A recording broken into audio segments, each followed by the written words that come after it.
Hello everyone and happy Easter. Thank you so much for tuning into Late to Hoops. I hope you all had a wonderful day with friends or family and you were able to just eat good food and stay healthy and safe. I hope all of your commutes were safe for you and your kin.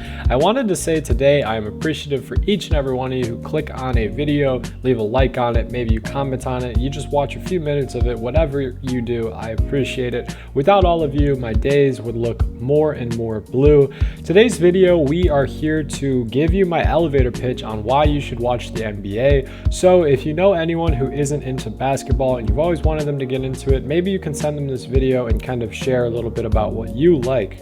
Also, if you are new here, today makes 32 days straight of daily uploads, thus forth completing March Madness on this channel for a second year in a row. If you guys don't know, every March for the future, hopefully for many years to come, I will be posting every single day for the month of March. It's my take on March Madness because we do not post about college basketball, but it's still nice to celebrate it. So thank you guys so much. We just hit 2,400 subs today, and really it means the world. As for this video, we'll be breaking it up into a few different paths. Regular season basketball, playoff basketball, off-season interests, rookie growth, and then learning the game of basketball. We're going to discuss all of those things in a timely manner. I don't want to take up too much of your Easter day. Let's get right into this with regular season basketball. So the reason you should watch the NBA and regular season basketball, there's many reasons really. First and foremost, or first and the most newest, is the in-season tournament. It brought an electric flair to the regular season in which we saw playoff basketball. Rookies were able to get their feet wet in a high intensity competitive environment. This yielded to be very beneficial for teams like maybe the Thunder, the Pacers, teams that are younger but have aspirations of competing in the postseason and competing in the playoffs. This is the perfect setting for them to crank up the intensity. Coaches are calling things differently. There's something at stake and it's a lot of fun. The next regular season thing to look out for always when you're new to basketball is the awards and the conversations regarding the regular season awards. It's always very interesting for newcomers of basketball to look. I know for me, looking back, I always felt a certain way about the MVPs and the Defensive Player of the Years. Like, these are the guys on the Mount Rushmore for that specific season. And it's a ton of fun to just, see the top 10 guys in the MVP voting. And maybe if you're new, you just want to see the best of the best. So it's easy for you guys to just kind of, look and watch those players. There's also record-breaking performances. In the last 2 calendar years, we've seen Donovan Mitchell, Damian Lillard, Joel Embiid, and Luka Doncic all score 70 points. And it really does not get tiring watching someone just rewrite history and make it their own. Becoming a fan of a team and watching them at their highs and lows is also a very underrated part of the regular season.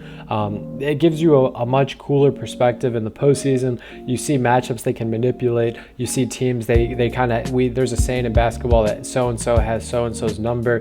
It's a ton of fun to just, learn the team, learn the coaches, learn the rotation. You start to learn the bench guys, and you really do grow appreciation. And then when you talk about someone who's very passionate about a fan base, you really watch them light up as they know everything about that team. And then this obviously translates to playoff basketball. Seeing the emotion and energy being transmitted live in game through players, through coaches, through fans. There's no feeling like it, man. Watching your team go on the road, watching your favorite team at home, whether they win or lose, it's really just a feeling you'll never forget. You genuinely start to feel attached to your favorite players, and seeing people just go out there and provide for their families and prove that they're the best in the world at their craft. It's really just an awesome feeling to have. I just always think about, when they win, it's so exciting, but when they lose, man, it's a terribly depressing feeling. And you love, it makes it that much emotional next year when they lose and they come back and they win because you understand what they went through.